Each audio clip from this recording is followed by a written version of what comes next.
Thank you for listening to this Belly Up Sports Podcast Network product. Some said we go belly up, so we made it our name, and we're still here. What's up, everybody, and welcome back to another episode of the Uptempo Podcast. I'm your host, Blake Lane, and today it is March 25th, 2022, and we are here to recap the first four games of the Sweet 16 that happened last night with Arkansas and Gonzaga, Michigan and Villanova, Texas Tech and Duke, and the nightcap with Houston and Arizona. And also tonight, hey, we got St. Peter's and Purdue, Providence, Kansas, North Carolina, UCLA, Iowa State and Miami. And I'm going to give you a couple betting lines that I like tonight and one that I've already taken. We're going to talk a little bit about that. But first, I want to kick it off with this Michigan and Villanova game. Hey, one of the previous episodes I had, I told you, pick Villanova. They're going to be a sleeper. Not a whole lot of people talked about them all year long. They flirted around that 10 to 15 range in the AP poll all year. And look, here we are. Villanova, 29-7. Great coach, Jay Wright. They know how to win. They've won a natty before. That's all they do is win. All right? That's all they do. Great guard play. Not going to beat themselves. They're going to make you beat yourself. They're going to play great team defense. They're going to rebound the basketball, and they're going to shoot free throws. Everything you need to win basketball games, and that's what they do. That's what they do. They don't have NBA stars. Nowhere. Nowhere do they have an NBA star on their roster. I don't see one. They just play really good collegiate NCAA team basketball. And what's the trend in college basketball right now? Let's be honest with ourselves. What's the trend in college basketball? Teams that stay together win together. That's the trend. Look at Villanova. They stay together. You don't see one and dones at Villanova. They recruit guys that are going to stay in college basketball. They're going to develop their game. And that's these teams that make these runs. That's the teams that make the runs, man. Look over the years. Look at Gonzaga. Look at Gonzaga. Timmy. All right? Yeah, they haven't won it, but they're deep into the tournament every year. Look at Arkansas. Look at Arkansas. Perfect example. They're deep into the tournament. Back-to-back years, Elite Eight trips for Arkansas. That's the trend in college basketball. Play great defense. Play great defense. Baylor last year, play great defense. Villanova, great defense. Arkansas, great defense. Houston, great defense. What's the trend here, people? What's the trend? Duke and Texas Tech last night. That was a doozy. That was a fun one to watch. What's the trend here, people? What do we got? Great defense. All right? Teams that stay together win together. Okay? Huge trend in college basketball. I love the Auburn Tigers to death. Who on Auburn's team had NCAA tournament experience? That's what I thought. All right? They just didn't have it this year. Hey, maybe next year? Maybe next year you've had your taste of it. You've had your go. You've had your taste. Had your blowout loss. And maybe next year you can make a crack at it. Because you stayed together. The core of you stayed together. You're going to lose Jabari Smith. But the core of you stayed together. All right? And that's what I really like about this Villanova team is they stay together. They play great team basketball. They do everything right. And everything you need to do to win basketball games. And that's what they do. Free throws down the stretch. Cold-blooded. They're not missing free throws. They're not missing front ends of one-and-ones. Villanova, man. Villanova, I'm telling you, here they are. I told you in a previous episode of mine, here is Villanova. They're going to make a run. They're going to go deep. They were one of my sleeper teams that not a lot of people talked about, man. They were not on the talking heads at ESPN. They were not. They were not. And then you got Duke and Texas Tech. Bench Hero, making plays in March. Big-time players make big-time plays in big-time games. Texas Tech with the stingy D, on-ball defense, just the constant pressure of that defense, and Duke made plays down the stretch. Didn't want to send Coach K out on a sour note in the Sweet 16. They're in the Elite Eight. Got a huge matchup with Arkansas. Man, that is going to be an absolute dandy. I can't wait for it. Elite Eight matchup to go to New Orleans for the Final Four. Can Arkansas break through and get to the Final Four? I'm telling you what, man, I love the matchups across the board. This is going to be, exciting. This Villanova-Houston. Hey, we're in for a treat, people. Houston. Your defense is ridiculous. You held Arizona to 60 points. Houston beating Arizona 72-60. They controlled the entire game. All right. When you need a big shot, Houston's got you. All right. Houston's got you. Hey, remember the kid when Houston lost in Tuscaloosa earlier this year and they were tipping over the trash cans and everything? You remember that? Jamal Shed? Hey, what did he have last night? 21? Went 5 of 16 from the field, hit 9 of 10 free throws, shot 90% from the free throw stripe. Remember what I said wins basketball games a lot of the times? I always preach it on this podcast. Free throw shooting. The kid has character. You saw it in Tuscaloosa. He picked the trash up. He said, hey, y'all want to act like this? I got you. Last night, who had who? Jamal had you. He sent you to the Elite Eight. He took down the second overall seed in Arizona. Matherin. Man, I put all my faith in Arizona. Matherin, this was Arizona's year, man. Once again, I put all my faith in Arizona. I said, hey, they have the guard play. They got the bigs down low. They're long. They're athletic. They can score the basketball. They can shoot. They can do it all. No bench last night. Arizona was shook. Every time Arizona cut it within 3 or 4 or 5, Houston, bang, big shots. Big shots. Edwards with the clutch 3. Big shots. Houston stretches it back to 10 to 12, 10 to 12. Wouldn't never let Arizona creep back in it. I think Arizona cut it like 6 or 7 with a minute left. Bang, Houston. Clutch free throws. Ice it. Cold-blooded. Let's move on to the Elite Eight. I'm telling you, man, a lot of people take free throws for granted, dog. Like, a lot of people just, we only shoot, 70% as a team. No, that number, get it up to 80%. Get it up to 80%. Dog, I'm telling you, free throws will lose you a basketball game in a heartbeat. In a heartbeat. It will lose you a basketball game. But now I want to move on to Arkansas and Gonzaga. And I want to talk a little bit about Gonzaga and the program and the coach Mark Few and some of the comments that he made last night that took me a little bit by surprise. Excuse me. I had to get a little bit of my orange juice and just clear the throat, sipping on that and talking to you guys about this. And,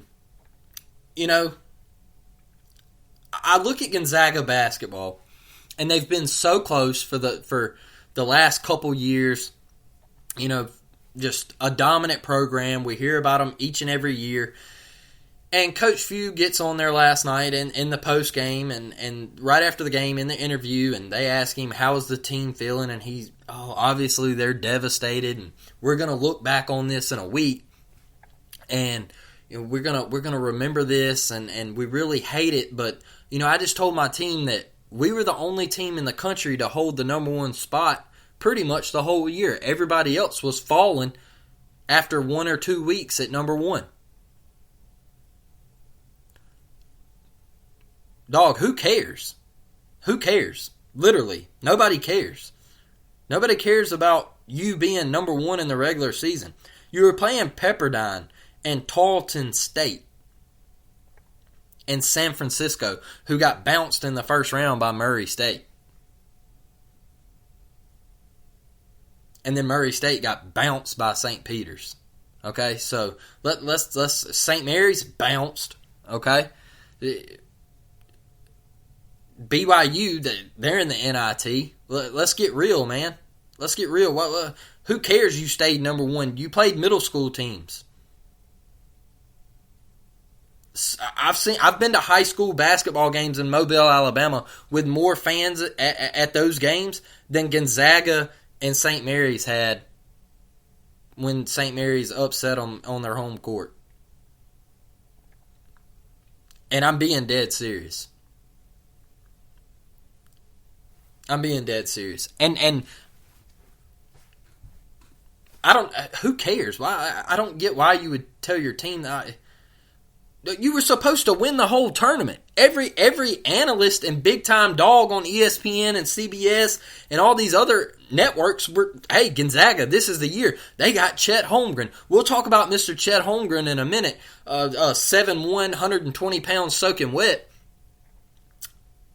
You were supposed to win it, and you didn't. You didn't even make it to the Elite Eight. You didn't make it to New Orleans. Your season was a failure, dog. Point blank, period. It was a failure. Timmy, come back. To get bounced in the Sweet 16, you heard him on TV the other night in the Memphis game. He said, hey, we're not going to go out like this. We're not going to be some soft you-know-whats and get bounced in the round of 32. Well, guess what? You got bounced in the Sweet 16. And I'm about to tell you my thoughts on the Gonzaga program. There's not a whole lot of toughness there. I see guys that when they get punched in the mouth at Gonzaga, they fold. You saw it last year in the national championship with Baylor. Look, their team last year, first thing I want to say before I get into this, their team last year was 20 times better than they were this year. Okay? With Suggs and Timmy and you can go down the whole roster. They were just better. Okay, I know Chet Holmgren. Everybody loved Chet Holmgren this year, and ESPN was all over him. And look, their roster last year was 20 times better. But Gonzaga gets punched in the mouth, and they don't know how to respond. Gonzaga starts looking around, and you start seeing some J.D. Notaes and some Jalen Williams, the Amudes, the Wades. All right? You start seeing those guys. And you're like, hey, they're a little bit more athletic than we are. They can get up a little bit higher than we can.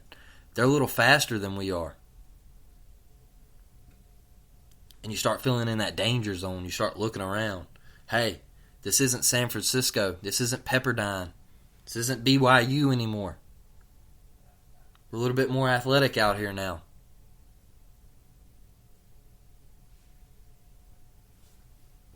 And, hey, let's be honest. Timmy hooped. Chet Holmgren, I'm getting to you real quick, dog. You got bullied. Arkansas gassed you. They beat you up, they chewed you up, and they spit you out. Simple. Look at it, man. He was on the ground, like, slow to get up. And that's what I'm talking about. It's the toughness, man. Arkansas, they started 0-3 and faced all the adversity in the world in the SEC. Started 0-3 in conference. They lost to Vanderbilt, I think, on their home floor. Lost to Vanderbilt. Adversity, man. They faced adversity early on in their season, and they flipped a switch, and Musselman turned it on. Now look at them. They're in the Elite Eight. And Gonzaga, bro, Chet, you don't face that all year. You don't face a Jalen Williams who will step in front of a freight train to take a charge. Love Jalen Williams' game. Boy, you start knocking down that three ball and you give him that little head fake, ball fake, and take it to the bucket. Jalen Williams is a dog. Bro, Gonzaga ain't seen nothing like that. That's why I told y'all on social media, hey, Gonzaga don't want to see Memphis in the second round. And boy, that was a dog fight. They were lucky to escape that one. Long, athletic, can run, can match your tempo, can shoot. Gonzaga don't want to see that. Baylor last year, key example, they struggle with athleticism. I keep trying to tell y'all this. Oh no, Gonzaga, they're going to win it all. No, they're not. They're going to be there. They're going to be there because they still got dudes. But they're not going to win it, man. They struggle. They struggle with athleticism. Long, lanky athletes, dog, that can jump. That can rebound the basketball. Teams that can shoot free throws. They don't face adversity in the WCC. They don't. All year. They play one team, St. Mary's. That's it. That's it. Look, and people come at me and, oh, well, they played Duke and Texas Tech earlier in the year. That's before Christmas. All right? You play those teams before Christmas, and then you get into conference play, and you don't face adversity. You don't get better as a team. Look at Arkansas and the growth through the SEC competition. All right? They had their losses at Alabama where they struggled. They turned the ball over like 25 times. They lost to Tennessee. They had their struggles, like I said earlier, 0-3 to start the year in conference. But the growth from the start of conference play to the end of conference play, it was a brand new team. Did you see growth from Gonzaga playing in the WCC? No, you didn't. You saw a team cakewalk through a conference. And they didn't have to face adversity. You want to know why? Because they knew they were going to be the number one seed. They were going to have to play one game to get in their conference championship. And they were going to have to play St. Mary's in their conference championship. That simple. That's what it boils down to, man. You don't face adversity out there. There's no getting better because you beat everybody you play by 30. Let's be real. Let's be real. You don't see dogs like Jalen Williams, J.D. Notae. And by the way, J.D. Notae, look, he didn't have his best game. All right? He took some stupid shots down the stretch. The step back three that he shot up into the rafters and hit front iron, like, Musselman looked at him and said, hey, what in the hell are you doing? All right? I know you take one out of every 3 shots on this basketball team, but hey, shot selection, what do I always tell y'all? Shot selection is a huge part of basketball. And Arkansas was lucky to get away with it last night. Notae, getting into the paint, creating. All right? He's tried to force a lot last night. He tried to force through some floaters up there that were really contested and wild. But hey, when he gets in that paint and he gets downhill towards that rim, and he's a bucket. He's a bucket, and he was just too much for Gonzaga last night. And even though he's having an off night, I want the ball in his hands. Jalen Williams played phenomenal. Love his game. Love his game. His defense, rebounding, just slimy, gritty. Love everything about it. And Mark Few talking about he's a professional flopper. Look, does he flop sometimes? Yeah, there was one call earlier in the night where I think he could have got a little flop warning. But, man, he plays defense, man. He picks up charges. He steps in there, sacrifices his body, moves his feet, gets set, and takes a charge. You might not like it, but hey, that's basketball. It's part of playing defense. And he can read it better than anybody. He's a dog. He's a dog. And what's also crazy is the foul trouble that Arkansas was in. You know, I mean, they had 3 guys. 3 guys in foul trouble. And somehow managed not to pick up the 5th foul and win the game. You know, I want to talk about the first half. Excuse me. The first half, we're sitting here and it's like watching a NASCAR race. Back and forth, back and forth. At one point, J.D. Notae dribbled across half court and called a timeout because everybody was gassed. Everybody was walking around with hands on their hips, and they were like, hey, we got to slow this tempo down. Like, both teams are going back and forth. Gonzaga couldn't make a shot in the first half. Tough. They couldn't. They had bunnies. They had bunnies that they were missing. And they couldn't hit a 3-ball, couldn't get a 3-ball to drop. And honestly, they shouldn't have been down in the first half. They just couldn't make a shot. But going tempo like that, Arkansas and Musselman knew that going into half, hey, we're up. We're in a good spot. Let's slow the tempo down. Let's slow it down. Let's get it into a half-court game, and let's take it and squeeze Gonzaga to death. Let's squeeze them to death. They made Gonzaga play their game in the second half, people. That was the difference. They made Gonzaga play their game. Gonzaga wants to get out and run. They want to push the basketball in transition, get easy buckets. That's how they score a lot. That's also how they get wide open looks at times. They don't want to play in the half court, and Arkansas squeezed them and made them play in the half court. You could see it, man. Musselman knew it. He knew it in the second half. He knew it. Coach Few was over there. You could see, he was disgusted on his face. He was disgusted. You could see it. And one thing I want to say, man, is you know who Gonzaga really reminds me of? Like, I've heard people say that they're the Notre Dame of college, the college football and all this stuff, that they both get so close and no cigar, they can't win it and all this. But, man, they remind me of Oklahoma, all right, with the Lincoln Riley, little days and the Bob Stoops days of, man, they get to the big game and they can't get it done. All right, everything looks flashy in the regular season. In that Lincoln Riley era, they're putting up 40 points a game, blowing everybody out. And you got Gonzaga over here in their little conference. They're blowing everybody out. But when you get to the postseason, you get punched in the mouth, and it's night-night. That's who they remind me of, is the Oklahoma football team. All right? Everything's all flashy, high profile, and, hey, you're supposed to win it. You got a Heisman quarterback. And over here at Gonzaga, you got Drew Timme and Chet Holmgren, and everything's flashy. Billboards, pop, lights, camera, action, baby, let's go. And then you get punched in the mouth. I was in Miami a couple of years ago watching Oklahoma and Alabama in the playoffs. Josh Jacobs went nuts, punched Oklahoma in the mouth, ball game.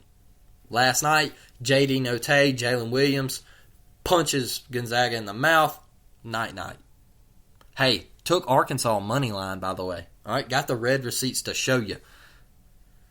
Told everybody on Facebook, hey, it's not gambling advice, but take it for what it's worth. Arkansas money line. And I just explained to you why I took Arkansas money line.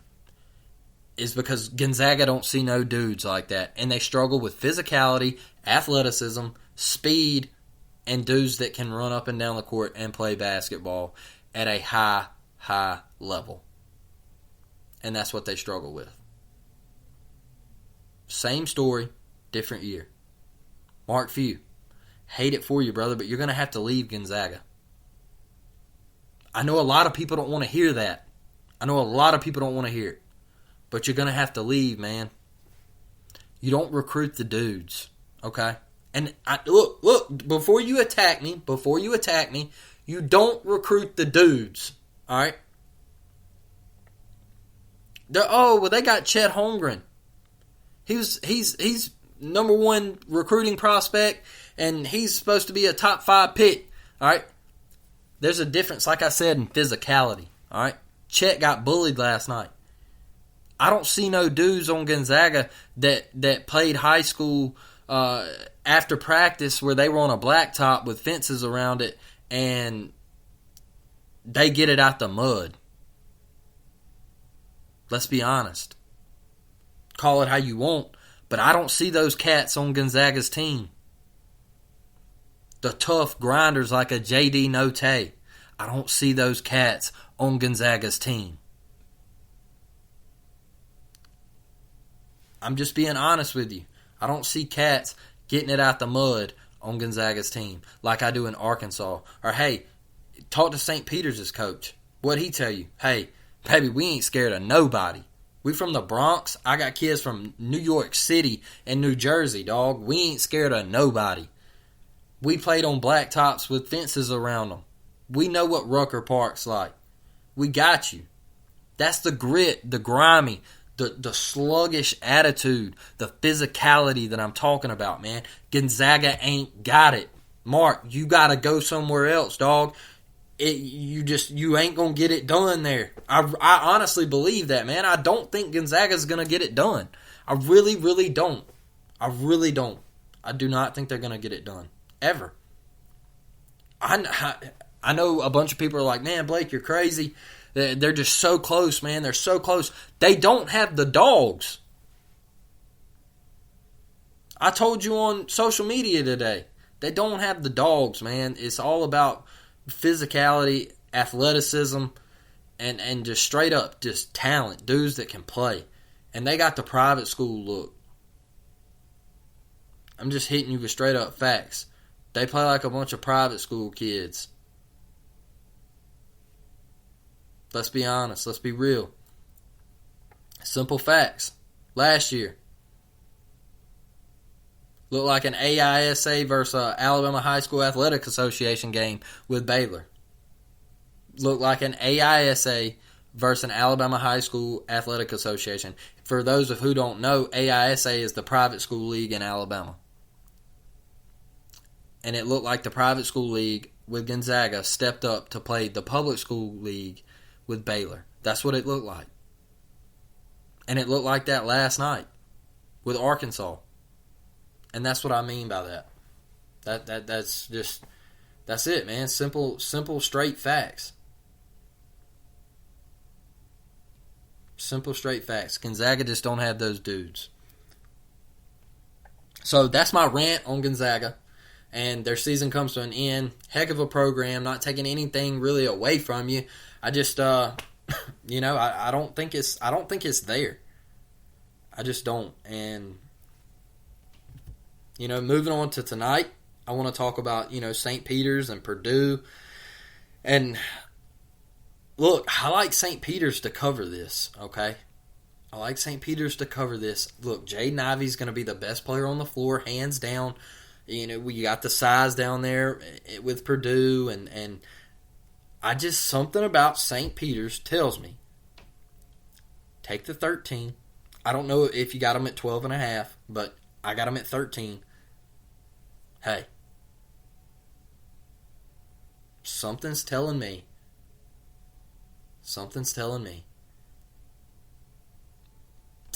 to take the points with St. Peter's. It's a lot of points. NCAA tournament game. Most of the time they're low scoring. Good defense. I think St. Peter's can keep it close. Okay? Like I said, not telling you what to do. Not gambling advice. But take it for what it's worth, people. St. Peter's has the clock struck midnight. We don't know. We'll find out in just a little bit. Providence, Kansas, staying away from it. I like Kansas to win. Iffy spread there. Like Kansas to win.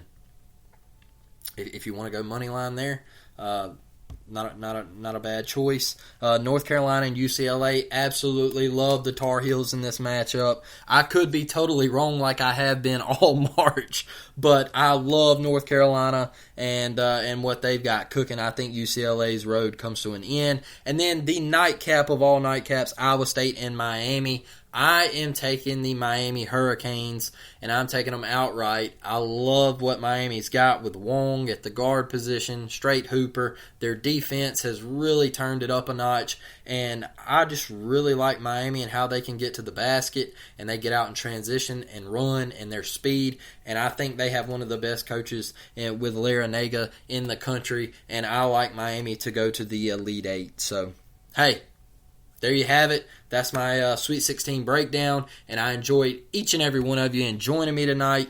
And let's go watch some basketball, and let's have a great time tonight. What do you say? Hey, catch y'all guys on the next one. I'm out.